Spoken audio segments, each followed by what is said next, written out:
todos, estamos aqui para mais uma pregação. Para você, um bom dia, uma boa tarde, não sei dizer exatamente, mas que Deus esteja contigo.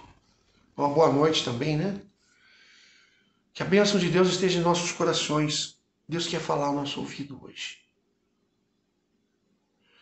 Vocês sabem, né? Eu prego todos os dias aqui. Quando eu não prego aqui pelo canal, eu estou pregando pelo áudio, que eu mando todos os dias também. Então eu mando um dia áudio, um dia eu prego no áudio e faço oração à noite no canal. E no outro dia eu faço oração no áudio e pregação no canal. Então, pregando todo dia não tem tempo de você preparar a pregação, é tudo na unção. Eu pego a palavra, estava escolhendo agora a palavra para pregar. Porque é todos os dias, e não tem tempo de você preparar uma pregação. Mas assim, o Senhor ele quer falar muito forte ao nosso coração hoje.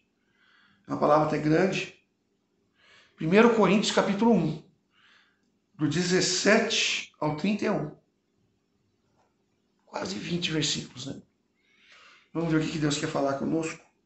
Talvez eu nem leia todos, tá? Mas vamos ver aqui, ó. Cristo não me enviou para batizar, mas para pregar o evangelho.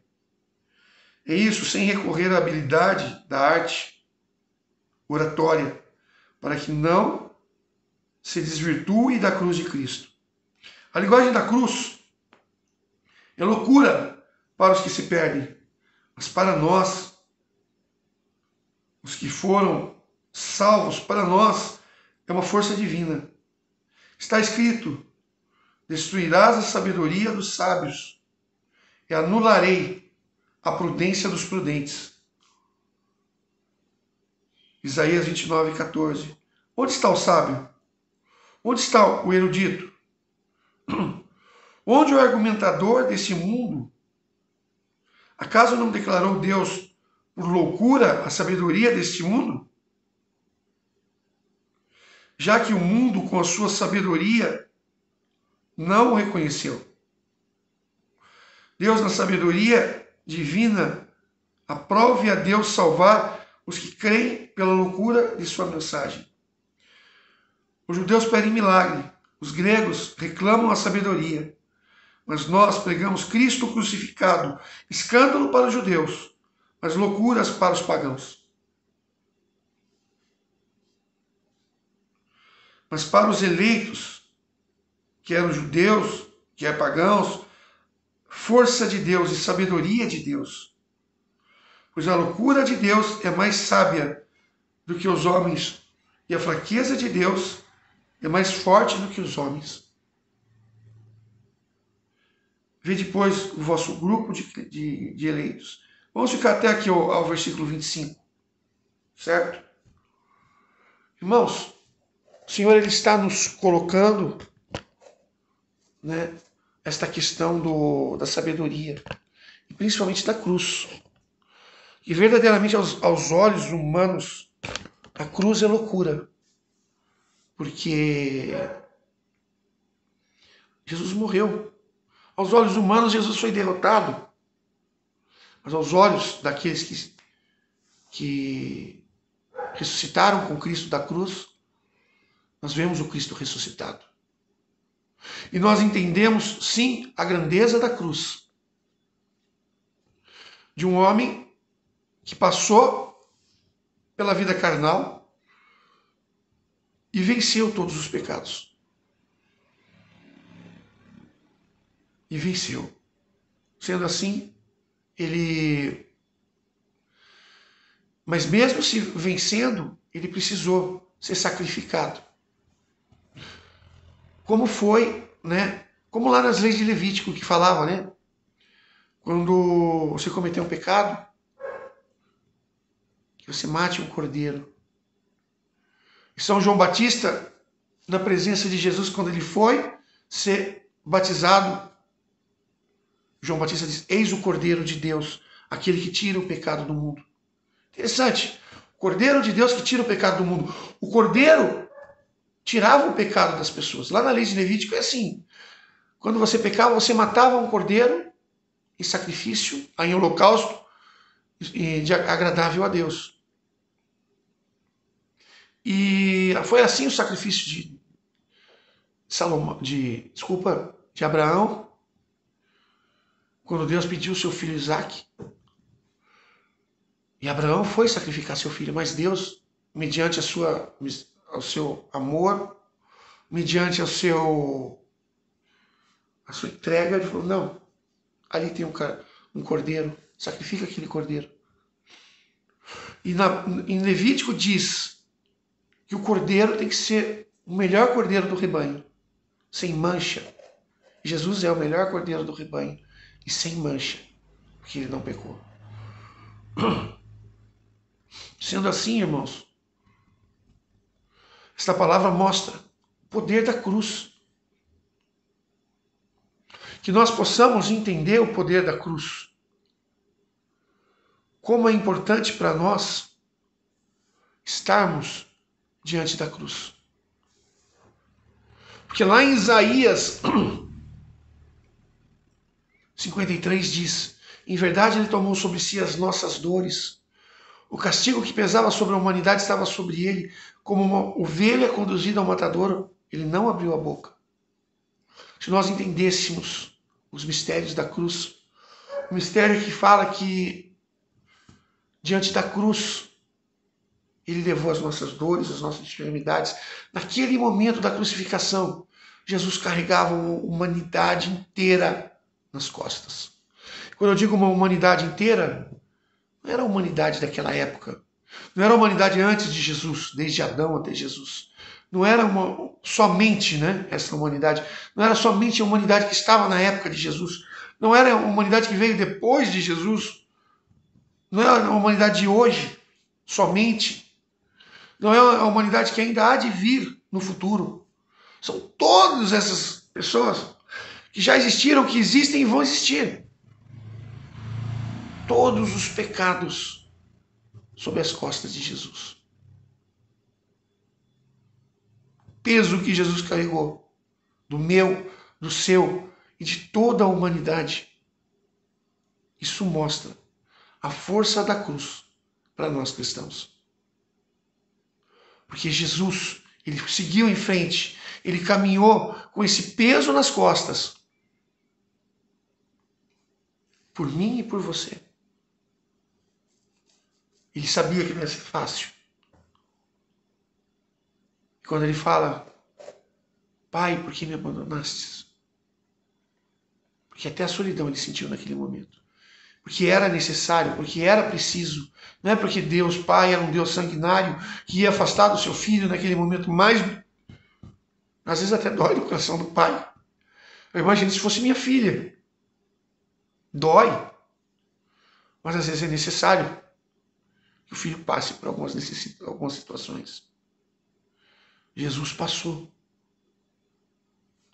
Por isso que Paulo fala também que ele foi obediente até a morte de cruz. E pela morte de cruz, Deus o exaltou soberanamente acima de todos os céus. Para a glória de Deus Pai.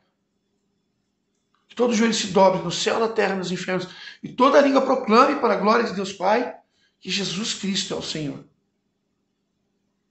Para ele se tornar Senhor, ele passou pela cruz. A cruz que antigamente era a maior humilhação que uma pessoa podia passar. Se você queria ser humilhado, você tinha que morrer na cruz. Se você fosse muito humilhado. E Jesus passou pela maior humilhação.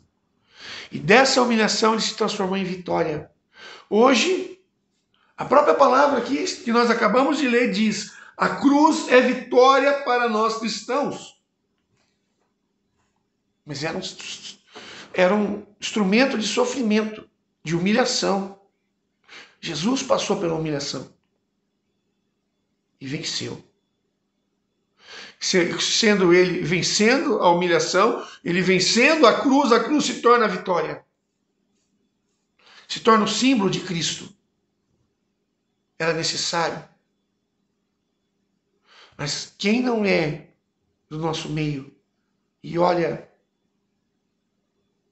para o sofrimento de Cristo, diz: a cruz é escândalo, como está dizendo aqui na palavra. Não, a cruz é vitória. Para nós que somos de Deus, temos que aceitar a nossa... Depois Jesus várias vezes diz: aquele que quiser vir a mim, aceite tome sua cruz e siga-me. Está na palavra agora. Nós acabamos de ler 1 Coríntios 1. A cruz é vitória. Vitória para mim, vitória para você. Por isso, aceite o Cristo crucificado, que é tão importante quanto o Cristo ressuscitado. E quando eu tenho vitórias, eu quero contar dos meus feitos, das minhas vitórias. Assim é. O Cristo crucificado é a vitória. Mas o Cristo crucificado, o Cristo ressuscitado é a vitória. Mas o Cristo crucificado é o resultado da vitória. É a luta, é a batalha para a vitória. Por isso, nós podemos olhar para a cruz e entender. Se não existisse cruz, meu irmão, nós já estávamos no inferno, nós já estávamos condenados, nós já não tínhamos mais a graça de Deus, o céu não se abriria para nós, seríamos privados da salvação. Mas Cristo morreu por nós, deu a sua vida em resgate da minha vida, da sua vida, da nossa vida. Por isso, aceite a cruz. Aceite a cruz de Cristo. Quando você vê na cruz um Cristo morto, colocaram até um paninho, mas Cristo morreu nu, humilhado da pior forma possível, sem merecer, sem cometer crime algum. Sabe qual era o crime de Cristo? Não sabe? Era o meu crime. Eu não sei o seu, você deve falar também o seu, mas eu assumo o meu crime. Ele crucificou a sua carne, o meu crime, e me resgatou do mais profundo fosso, me tirou da maior dificuldade. Então não seja ímpio, não seja uma pessoa de Deus, um cristão, não é? E que nós aceitemos, né? Porque a loucura, a cruz é loucura para aqueles que se perdem. Mas que nós tenhamos a cruz como maior sinal de vitória. Ezequiel, se eu não me engano, que mandava carregar uma cruz, né? Que a gente chama de tal, no pescoço. Que nós possamos levar o sinal da cruz. A cruz é o sinal. A cruz é a vitória de Deus sobre o mal, sobre o pecado, sobre o demônio, sobre todas as coisas que nos afligia, sobre a doença, sobre a enfermidade, como diz em Isaías 53. Que o nosso coração se abra para Cristo, que nós tenhamos uma vida voltada para Deus. Diante da presença do Senhor, louvemos a Deus pela cruz. E elevemos o Cristo crucificado. Porque a cruz, a partir de Cristo, você pode ver que não se fala mais um instrumento de tortura e de sofrimento. E depois virou chacota a cruz. Quando Pedro foi crucificado, não, eu não sou digno de ser crucificado como meu mestre. Coloca de cabeça para baixo. Ele foi crucificado de cabeça para baixo.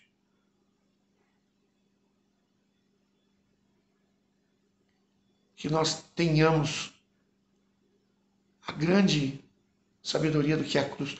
Pedro entendia dessa sabedoria. Por isso que ele não quis ser crucificado igual a Cristo. Porque ele falava, eu não tenho essa dignidade. Eu não sou digno de morrer igual meu mestre morreu. Mas o Mestre ressuscitou. E Cristo está vivo hoje. Falemos do Cristo crucificado aqui. Mas também lembremos do Cristo ressuscitado. O Cristo que voltou à vida. Porque se ele não pecou, a morte não poderia segurá-lo.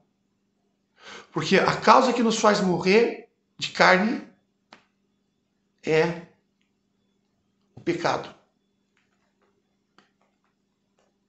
E por isso, como ele não pecou, a morte não poderia segurá-lo. E ele subiu aos céus. Foi arrebatado. Amém? Que nós entendamos o quanto é importante a cruz em nossas vidas. A cruz é o sacrifício de Cristo por nós. A cruz é para nós uma força vinda de Deus, como diz Paulo aqui na palavra. É a força do cristão. Por isso, somos geração da cruz. Aceitamos a cruz. Se você vive o Novo Testamento, você tem que aceitar a cruz. Porque é isso que Paulo está dizendo. E é isso que várias e várias vezes nós encontramos na palavra de Deus. Que Deus te abençoe e te guarde. Até a próxima oração e pregação. Um abraço.